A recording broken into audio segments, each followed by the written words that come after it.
이 시간 우리가 함께 읽은 이 마태복음 13장은 흔히 천국 비유장이라고 불립니다. 예수님께서 말씀하신 천국에 관한 비유 7가지가 이 마태복음 13장에 기록되어 있습니다. 씨 뿌리는 자의 비유, 가라지 비유, 겨자씨 비유, 누룩 비유, 그리고 보물 비유, 진주 비유, 그물 비유가 이 마태복음 13장에 기록되어 있는데요. 우리말의 비유라고 번역된 헬라어 단어는 파라볼레라고 합니다. 이 파라볼레라는 말의 원래 뜻은 뭐냐면 옆에 놓는다입니다. 옆에 놓는다. 어떤 물건이 있으면 그 옆에 그것과 비슷한 물건을 놓는 거죠. 그러니까 어떤 것을 이해하기 위해서 다른 것을 옆에 놓고 비교하여 이해한다는 겁니다. 마치 우리 속담에 낯 놓고 기역자 모른다 있는 것처럼, 그 낯 놓고 기역자 모른다는 게 낯을 놓고 기역자를 알게 된다는 뜻이잖아요. 낯과 기역자가 비슷하니까 그것처럼 원래 있는 어떤 건 옆에 비슷한 것을 놓고 비교하면서 설명하는 것, 그게 비유입니다. 예수님께서 설교를 하실 때 비유를 많이 사용하셨던 이유는 하나님 나라의 비밀, 이 복음의 비밀을 사람들에게 쉽게 이해하게 하기 위해서 비유를 사용하셨습니다. 그런데 이 비유는 그 특성상 어떤 경우에는 듣고 한 번에 그 의미를 파악할 수 있습니다. 기역자가 어떻게 생겼어? 나처럼 생겼어. 아, 그렇게 생겼구나. 우린 다 알죠. 근데 미국 사람한테 기역자가 어떻게 생겼어요? 물어보는데 나처럼 생겼어요. 그럼 어떻게 해야 되죠? 낯부터 설명해야 되죠. 그런 것처럼 어떤 경우에는 한 번에 듣고 의미를 파악할 수가 있는데, 근데 다른 어떤 경우에는 그렇지 않을 수도 있습니다.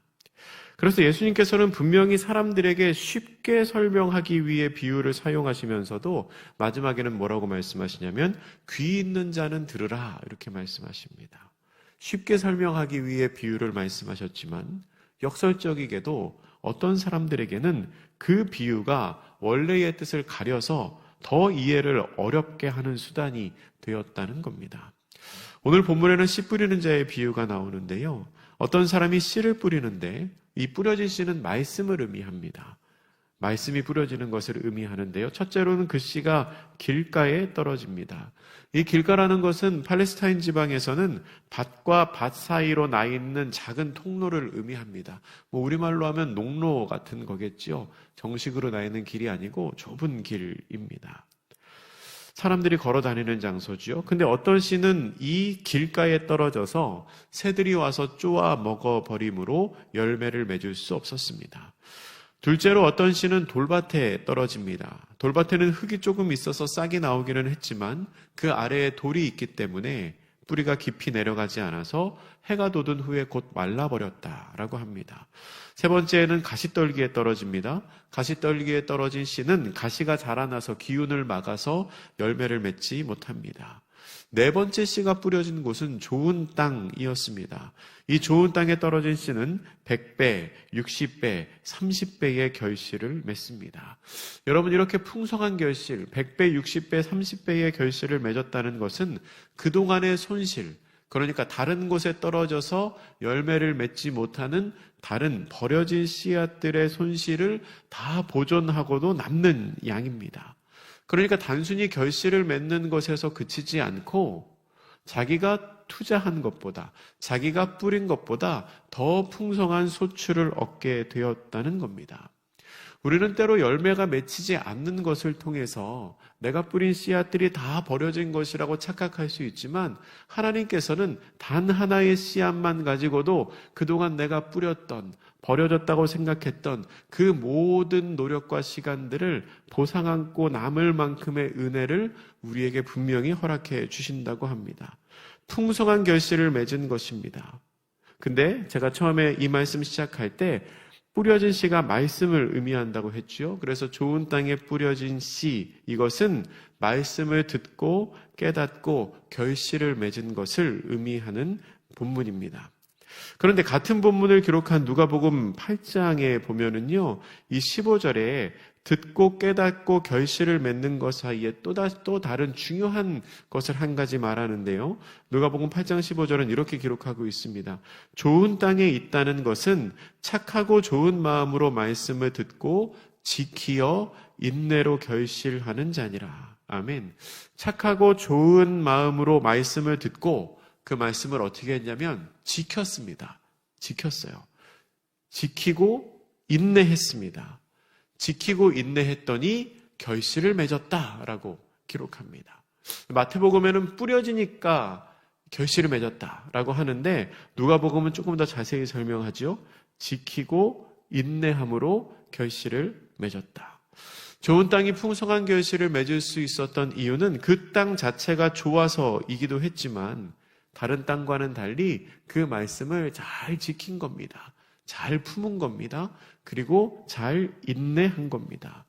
땅의 입장으로 보면은 떨어진 씨앗, 그 말씀을 잘 품고 지키고 그 말씀에 집중하고 그 말씀을 마음에 품고 인내하니까 결국에는 열매를 맺게 되었다는 겁니다. 인내할 때 열매를 맺습니다. 열매는 한순간에 맺혀지는 것이 아닙니다. 열매를 맺기 위해서는 씨앗이 뿌려지고 뿌리가 내리고 줄기가 뻗고 또 가지가 뻗고 꽃이 피고 꽃이 지고 그 다음에 열매가 맺히지요. 한순간에 맺히는 것이 아니고 오랜 시간 그 말씀을 내 마음에 지키고 품었을 때 풍성한 열매를 맺을 수 있다는 겁니다. 여러분은 이 네 가지의 땅 중에서 어떤 땅이 되기를 원하십니까? 물론 우리는 다 좋은 땅, 좋은 밭 되기를 원할 겁니다. 근데 그 좋은 땅은 그냥 되는 것이 아닙니다. 끊임없이 가꾸어야 합니다. 아무리 좋은 땅도 그냥 가만히 놔두면 금방 안 좋은 땅이 될 수 있습니다. 반면에 돌밭이나 가시밭도 돌밭에 있는 돌 걷어내고 가시밭에 있는 가시떨기 드러내고 내가 마음을 쏟아서 거름을 주고 잘 가꾸면 분명히 좋은 땅이 될 수 있습니다. 근데 중요한 건 그렇게 밭이 준비된 것만으로 풍성한 열매를 맺을 수 있는 것은 아닙니다. 조금 전에 말씀드린 것처럼 말씀이 내게 들렸을 때 그 말씀을 마음에 잘 품고 잘 지키고 잘 인내할 때 풍성한 결실을 맺을 수 있습니다. 바라기로 이 자리에 있는 우리 모두가 그런 좋은 땅이 되면은 참 좋겠습니다. 여러분 마음속에 돌멩이가 있으면 걷어내세요. 돌멩이 그 마음에 있는 상태로는 결코 좋은 땅이 될 수가 없습니다. 가시떨기가 자꾸 말씀의 기운을 막으면 좀 쳐내야 합니다. 나의 시간 혹은 나의 마음을 어지럽게 하는 그 가시떨기들 드러내야 됩니다. 그리고 환난이나 박해, 세상의 염려, 재물, 유혹 틈타더라도 말씀의 씨앗을 내 마음속에 품고 잘 지켜야 합니다. 이 씨앗이 나에게 가해지는 이 환난이나 어려움 가운데 떠내려가지 않도록 잘 간직해야 합니다. 그러면 분명히 그 말씀의 씨앗이 뿌리를 내리고 줄기를 뻗어서 내 마음속에서 풍성한 열매를 맺을 것입니다. 그렇게 우리가 하나님께서 주신 말씀을 깨닫고 지켜서 100배, 60배, 30배의 결실을 맺는 좋은 땅 되시기를 축복합니다. 그런데 예수님이 그렇게 씨 뿌리는 비유를 말씀하신 후에 제자들이 예수님께 나와서 물어봅니다. 10절에 예수님, 어찌하여 그들에게 비유로 말씀하셨습니까? 이렇게 물어봐요.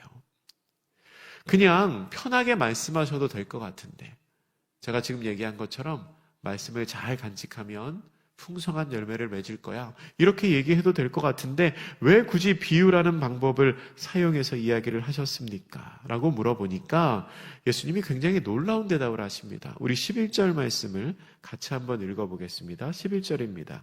시작. 대답하여 이르시되 천국의 비밀을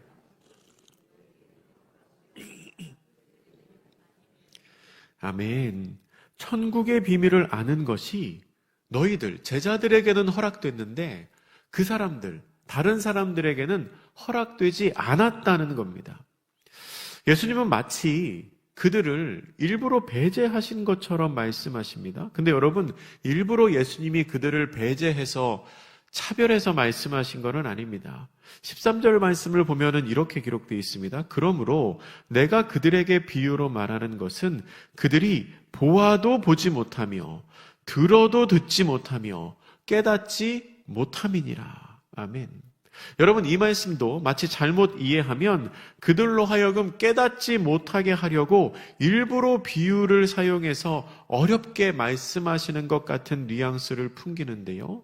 근데 사람들이 예수님의 비유를 듣고 깨닫지 못한 이유는 그 비유를 들은 결과이지 예수님이 말씀하신 의도는 아닙니다. 시작에 말씀드렸죠. 서두에 예수님이 비유로 말씀하신 의도가 뭐죠? 더 쉽게 설명하기 위해서. 근데 더 쉽게 설명하기 위해서 비유로 말씀하셨는데 그 결과로 깨닫지 못하는 사람들이 생겼다는 겁니다. 그러면 그 사람들이 왜 비유를 못 깨달았을까요? 그 사람들은 왜 비유를 못 깨달았을까? 이것은 14절에 기록된 말씀, 이사야 선지자의 예언이 성취된 사건이라고 예수님이 말씀하십니다. 14절에 이런 말씀이 있어요. 너희가 듣기는 들어도 깨닫지 못할 것이요 보기는 보아도 알지 못하리라. 라는 이사야의 예언이 그들에게 성취됐다는 겁니다. 들리기는 해요. 무슨 말인지는 몰라요. 보기는 해요. 근데 무슨 의미인지를 몰라요. 그런데 그렇게 된 이유가 뭐냐? 15절에 그 이유가 기록되어 있습니다. 15절 말씀 같이 읽어봅니다. 시작. 이 백성들의 마음이 완악하여져서 그 귀는 듣기에 둔하고 눈은 감았으니 이는 눈으로 보고 귀로 듣고 마음으로 깨달아 돌이켜 내게 고침을 받을까 두려워함이라 하였느니라. 아멘. 여러분, 이게 무슨 의미입니까? 그들이 들어도 깨닫지 못하고 보아도 알지 못하는 이유가 있는데 그 이유가 15절의 상반절에서 이 백성들이 마음이 완악하고 또 귀가 둔하고 눈을 감고 있기 때문이라고 합니다. 이거는 본인이 그렇게 하는 겁니다. 마음을 완악하게. 그리고 어떻게 합니까? 또 귀가 둔하고 안 들리게 눈을 감고 있습니다. 근데 왜 그렇게 하고 있냐면 15절의 하반절에 보면 이는 눈으로 보고 귀로 듣고 마음으로 깨달아져서 돌이켜 고쳐질까 봐 두려워해서 그렇다는 겁니다. 이게 좀 당황스러운 이유이지요. 그들은 자기 자신을 고치기 싫은 마음에 고치고 싶지가 않아요. 그래서 만약에 예수님의 말씀이 들려서 진리가 깨달아지면 고쳐야 될까 봐 일부러 마음을 닫고 귀를 닫고 눈을 감고 있다는 겁니다. 왜요? 예수님의 진리의 말씀이 들리면 내가 회개하고 내 삶을 돌이킬까 봐. 여러분, 그런 분들이 있습니다. 교회 가자고 하면 예수 믿으면 술, 담배 못 하잖아요. 저는 제 마음대로 사는 게 좋아요. 저는 지금의 제 삶이 좋아요. 그러면서 교회 가기 싫다고 말하시는 분들 계세요. 어떤 생각입니까? 내 생각이 옳든지 틀리든지 그건 상관없어요. 맞든지 틀리든지 그건 상관없어요. 그냥 내가 지금 이대로 사는 게 너무 좋은 거예요. 내 마음대로 사는 게 좋은 거예요. 옳고 그름을 알게 되면 틀린 일을 선택하는 데에 양심의 거리낌이 있으니까 그냥 알기 싫다는 거예요. 뭐가 맞는지, 뭐가 틀리는지 고치기 싫으니까. 그냥 내가 살던 대로 편하게 살겠다는 겁니다. 이것은 잘못된 모습을 하고 있으면서도 변하는 게 싫어서 계속 거부하고 있는 모습입니다. 참 어리석은 모습이죠. 세례 요한도 그렇고요. 예수님께서도 사역을 시작하면서 가장 먼저 전한 메시지가 있습니다. 뭡니까? 기억하십니까? 회개하라, 천국이 가까이 왔느니라. 이게 세례 요한의 예수님의 첫 번째 메시지였습니다. 회개하라, 천국이 가까이 왔느니라. 다른 말로 하면 너희의 삶을 고쳐라. 지금 너희가 살고 있는 그 삶의 자리에서 돌이켜라. 왜냐? 하나님 나라가 가까이 왔으니까. 너희들 그렇게 살면 안 된다. 그렇게 살면 큰일 난다. 왜냐? 심판의 때가 가까이 오고 있으니까. 이게 예수님의 첫 번째 메시지였습니다. 그 삶의 변화가 하나님 나라에 들어가는 첫 번째 자격이라는 겁니다. 근데 오늘 본문에 나오는 비유를 깨닫지 못하는 그 사람들은 자기의 삶을 고칠 생각이 전혀 없습니다. 예수님의 말씀을 듣기는 하지만 이미 자신들의 마음에 내 삶을 고칠 생각이 없기 때문에 그냥 눈 감고 귀 막고 듣기는 하지만 깨닫지 못하고 보기는 하지만 이해하지 못하는 상황에 있는 겁니다. 내가 돌받친 거 알아요. 내가 가시밭인 거 알아요. 근데 돌을 치우기가 싫어요. 가시떨기를 치우기가 싫어요. 왜 싫어요? 말씀이 떨어져서 뿌리를 내릴까 봐.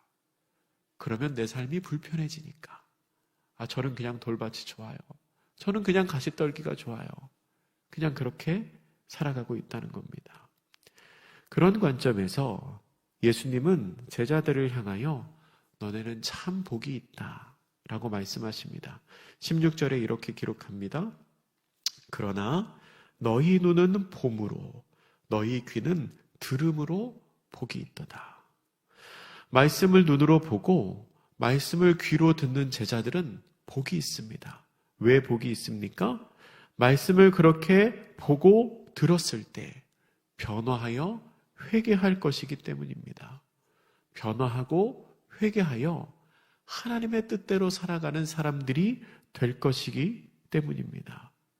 여러분, 이 복이 얼마나 놀랍고 큰 복이냐면요, 17절에 나오는 대로 수많은 예언자들과 경건한 하나님의 사람들이 보기를 간절히 원했지만 보지 못했고, 또한 듣기를 간절히 원했지만 듣지 못했던 천국의 비밀입니다. 17절에 기록하잖아요. 많은 선지자와 의인들이 너희가 보는 것을 보고자 하여도 보지 못하였고 너희가 듣는 것을 듣고자 하여도 듣지 못하였느니라. 무슨 말입니까? 구약 성경에서 수많은 선지자들이 장차 올 메시아, 그 메시아가 선포할 천국 복음의 메시지를 너무 사모했는데 자기 때에는 메시아가 오지 않은 거예요. 내 때에는 메시아가 오지 않았구나. 내 때에는 예수님이 오지 않았구나. 예수님의 메시지를 들으면 얼마나 좋을까. 그 사모하던 그 구약의 믿음의 선진들이 기대하던 그 메시지를 지금 너네가 듣고 있다는 거예요. 너네가 지금 듣고 있다. 근데 놀라운 것은 어떤 사람들은 그 수많은 믿음의 선진들이 듣고자 하는 메시아의 메시지를 눈앞에 보고 있으면서도 눈을 감고 귀로 듣고 있으면서도 귀를 닫고 있다는 겁니다. 반면에 너희들은 나의 이 말을 듣고 있으니 얼마나 복되냐 라고 예수님이 지금 말씀하고 계신 겁니다. 여러분, 그렇다면 우리는 어떻습니까? 우리는 어떻지요? 우리는 하나님의 말씀을 보고 듣는 것을 즐거워합니까? 아니면 꺼려합니까? 여러분은 말씀이 들렸을 때 그것이 깨달아지는 대로 삶을 변화시킬 마음을 갖고 계십니까? 아니면 말씀을 듣기는 하지만 이 말씀을 내 삶에 비추어 내 마음을 고칠 생각은 전혀 하지 않고 그냥 마음을 닫고 계십니까? 아마 우리 중에 아무도 내가 후자라고 생각하는 사람은 없을 겁니다. 근데 내가 정말 그렇게 살고 있는지는 우리가 한번 진지하게 생각을 해봐야 합니다. 사랑하는 여러분, 우리가 모두가 다 좋은 땅 되기를 축복합니다. 잘못된 고집으로 주님의 말씀에 눈을 감고 귀를 막고 있는 사람들이 아니라 말씀을 눈으로 보고 또한 귀로 듣고 마음으로 깨달음으로 말미암아 예수님이 말씀하신 너는 참 복이 있다. 너에게는 참 복이 있다 라고 말씀하신 그 복을 누리는 사람들 되기를 주님의 이름으로 축복합니다. 기도하겠습니다. 사랑의 하나님, 하나님께서 우리에게 말씀의 씨앗을 심어주십니다. 간절히 바라기는 우리가 그 말씀의 씨앗을 잘 간직하여 좋은 열매 맺는 사람들 되게 하여 주시옵소서.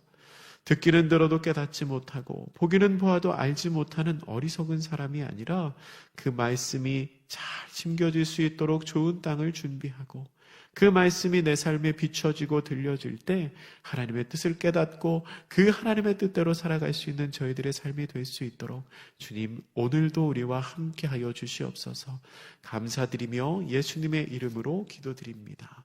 아멘.